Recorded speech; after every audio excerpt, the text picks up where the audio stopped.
Ya, pemirsa masih di ID Second Season Closing dan di segmen ini kita akan coba review bagaimana jalannya perdagangan di sepanjang hari ini. Dan kami ingatkan kembali, kami masih mengundang Anda untuk bisa berpartisipasi secara aktif di WhatsApp interaktif kami di 0812 di 1398 di 3749 dan juga line telepon interaktif kami di 021 di 8063 di 5979 seperti yang tertera di layar televisi Anda. Anda bisa bertanya secara langsung terkait dengan koleksi saham Anda sampai sejauh ini ataupun Anda ingin masuk kepada saham-saham tertentu. Level menarik berapa saja yang bisa diperhatikan baik untuk investasi jangka pendek, jangka menengah ataupun untuk jangka panjang. Sudah terhubung bersama kami melalui via Zoom ada Bapak Henry Setiadi yang merupakan founder dari Mastermind Trainer. Kita akan langsung sapa saja. Pak Henry, apa kabar? Selamat siang Mas David, kabar baik. Terima kasih Pak Henry. Pak David? Kabar baik Ya, juga. senang hati Pak David. Iya, sudah meluangkan waktu di IDX Channel. Di awal pekan Ya. Pak, indeks harga saham gabungan ini tadi sempat mengalami tekanan yang cukup dalam. Fluktuasi juga cukup signifikan. Pasca pembukaan sesi pertama, ini menguat signifikan 4991. Sedikit lagi, hampir menyentuh ke level 5 ribuan. Namun posisi ini tidak bertahan lama. Kemudian indeks harga saham gabungan lebih cenderung tertekan, Pak. Sempat menyentuh ke level 4.905 dan beruntung 49 masih mampu dipertahankan di sepanjang perdagangan hari ini. Bagaimana analisis Anda, Pak Henry, indeks harga saham gabungan di awal pekan ini? Ya, di awal pekan ini kita melihat ada sinyal rebounding yang sangat jelas ya Pak David ya. Di mana kita bisa di sini bahwa hari ini walaupun terjadi pelemahan ya, tapi kami melihat di sini bahwa tetap optimis ya, karena koreksinya masih batas normal ya, karena kita tahu bahwa menjelang penutupan akhir pekan lalu itu IHSG naiknya cukup signifikan ya. Jadi hari ini pun saya melihat bahwa koreksinya hanya sementara dan malah saya melihat besok ya akan kembali di zona hijau ya, dengan rata-rata penguatan itu sekitar 100 poin untuk IHSG. Yang jadi penopang perbankankah Pak Henry? Hari ini perbankan koreksinya cukup dalam, Pak? Ya, di sini saya melihat sektor yang menjadi penopang daripada performa daripada IHSG. Pertama itu perbankan, terus kemudian juga infrastruktur, Pak. Saya melihat dua sektor ini sangat dominan yang menjadi penopang daripada IHSG untuk bisa kembali lagi ke zona hijau. Baik, kita ke perbankan terlebih dahulu, Pak Henry. Hari ini mengalami koreksi yang cukup dalam, BMRI, BBRI, BBNI begitu. Yang paling mengalami tekanan yang cukup dalam adalah BMRI. Kemudian juga ada BBCA, di mana BBCA level 30 ribuan juga sudah cukup jauh ditinggalkan, Pak Henry. Ketika sesi pertama dibuka di esok hari, sudah direkomendasikan tidak, Pak, untuk kembali masuk kepada perbankan big cap ini? Ya, untuk perbankan big cap seperti tadi yang Pak David sebutkan, BMRI, BBCA, dan dari saya di sini juga ada BRI Syariah ya. Di sini justru kita melihat bahwa pada saat di hari ini terjadi koreksi, justru kesempatan bagi investor yang belum masuk posisi. Nah, jadi ditekankan di sini perhatikan level support daripada masing-masing emiten. Kemudian yang terpenting di sini adalah kedisiplinan kita dalam mengalokasikan dana ya. Jadi di sini saya melihat justru sektor perbankan yang hari ini mengalami koreksi itu, yang big cap itu menjadi target bagi kita para investor untuk masuk kembali di posisi. Ya. Baik. Kita ke BBCA terlebih dahulu, Pak Henry. 27575, semakin jauh meninggalkan level 30 ribuan. Level support berapa yang bisa diperhatikan untuk kembali ambil posisi, Pak? Baik, kalau untuk BBCA, bisa kita perhatikan level supportnya, yaitu di 26950. Ya. 26950. Nah, kemudian kita lihat besok pada saat market dibuka, apabila BBCA bisa dibuka di harga at least penutupan hari ini yaitu di 27575, boleh buy at the market. Oke. Posisi untuk BMRI, Pak Henry, 3,74% koreksi, 5150. Rekomendasinya?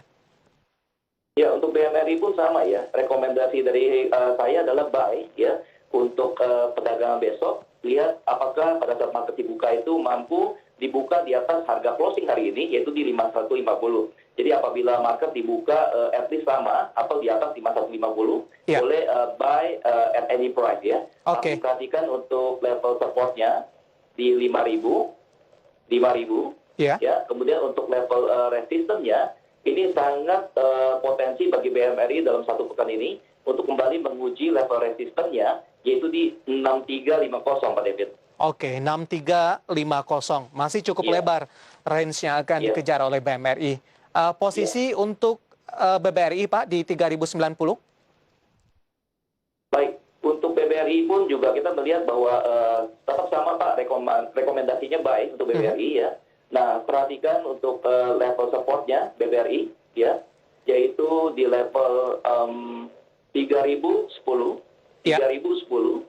Kemudian apabila sudah masuk posisi, perhatikan level resisten yang terdekatnya yaitu di 3450 untuk BBRI. oke. Kemudian juga ada BBNI, 4540, posisi penutupan, melemah di 1,30%. Ya, BBNI yang melemah 1,3%, kemudian di harga 4540 ya saat ini ya. Kita lihat kalau untuk BBNI juga pun sama ya. Mhm. Ini apabila besok dibuka ya di harga at least ya di atas penutupan hari ini ya, boleh kita masuk at any price. Ya. Kemudian perhatikan level supportnya untuk BBNI yaitu di 4310. Mhm. Ya, 4310 untuk BBNI. Kemudian kalau sudah masuk posisi, perhatikan untuk level resistennya yang bisa kita jadikan target untuk short term ya, Ya. yaitu di 5100 ya. Baik, di luar dari perbankan big cap, Pak Hendri, tadi juga Anda rekomendasikan dari infrastruktur ini. Kebetulan Ya. listed company subjek kita hari ini ada Jasa Marga, Pak. Menguat signifikan di penutupan sesi kedua dan juga masuk ke dalam deretan top gainers. Tadi dari fundamental juga sudah kita sampaikan, kemudian juga dari sisi teknikal gambaran intraday tradingnya di sepanjang perdagangan hari ini. Bagaimana rekomendasi Anda untuk Jasa Marga? Ya, untuk Jasa Marga hari ini di tengah market yang koreksi secara umum ya. Dan kita lihat di sini justru dia menguat sebesar 4,37% dan ditutup di harga 3580. Di sini rekomendasi saya untuk Jasa Marga, bagi yang sudah masuk posisi boleh hold, ya, Ya. boleh hold. Kemudian bagi yang belum masuk posisi lihat besok ya, apakah dia mampu bertahan di atas low hari ini di 3420 ya. Selama dia diperdagangkan di atas 3420, besok pun bagi yang belum masuk posisi boleh masuk posisi di any price ya. Selama besok itu melanjutkan harga di atas 3580. Oke, 3580. Hati-hati, Yes. rawan profit taking tidak, Pak? Ya, profit taking selalu ada ya kalau untuk emiten-emiten ya yang saat ini memang per hari itu sudah naik sekitar 4% ya. Tapi di sini justru kita melihat bahwa karena Jasa Marga ini karena sudah cukup terkoreksi cukup dalam gitu ya. Ya. Jadi saya rasa para investor pun juga tidak akan targetnya di short term ya. Tapi juga ada potensi bagi Jasa Marga ini untuk kembali level 4430 ya, 4430 yaitu pada saat di bulan Juli yang lalu ya. Oke, bagi yang sudah ambil posisi, direkomendasikan untuk di hold saja. Ya. Pak Hendri. Ya. Baik. Di luar dari infrastruktur, kemudian juga perbankan, termasuk perbankan big cap yang sudah Anda rekomendasikan tadi, Pak Hendri, bagaimana dengan sektor konsumer yang memang dinilai cukup tahan banting, Pak, di tengah pandemi COVID-19? Ya, benar ya, sektor consumer, kemudian juga di farmasi, kemudian juga infrastruktur, ini justru saya melihat ada peluang justru bagi para investor yang belum masuk posisi, ataupun sudah masuk posisi, untuk kembali masuk di posisi baru untuk balance ya. Karena di sini kita tujuannya investor lebih ke long term ya. Jadi justru saat inilah bagi kita bukan mengenai harganya turun ya, tapi justru kita melihat secara fundamental yang baik. Sampai teknikal mengalami koreksi. Nah, di sini adalah peluang bagi kita untuk mengalokasikan dana atau posisi yang baru. Ya. Kebetulan sudah ada beberapa pertanyaan masuk, Pak Hendri, di WhatsApp interaktif. Ya, dan kebetulan dari konsumer nih, Pak. Kita akan bahas Emyor terlebih dahulu, Pak Hendri. Kita akan coba sapa Bapak Reski Sinaga, ini dari Batam, Kepulauan Riau. Emyor, jika ingin buy, rekomendasinya di level berapa, Pak? Analisis Anda untuk Emyor, Pak Hendri. Oke, Pak Sinaga dari Batam, terima kasih partisipasinya. Untuk Emyor ya, Mayora Indah, ya hari ini kan terkoreksi 0,82%, ya itu ditutup di harga 2.400 ya. Nah, kalau misalkan baru mau buy ya Pak ya, baru mau buy ya Emyor ya, perhatikan untuk level supportnya, yaitu di 2250. Oke. 2250 ya.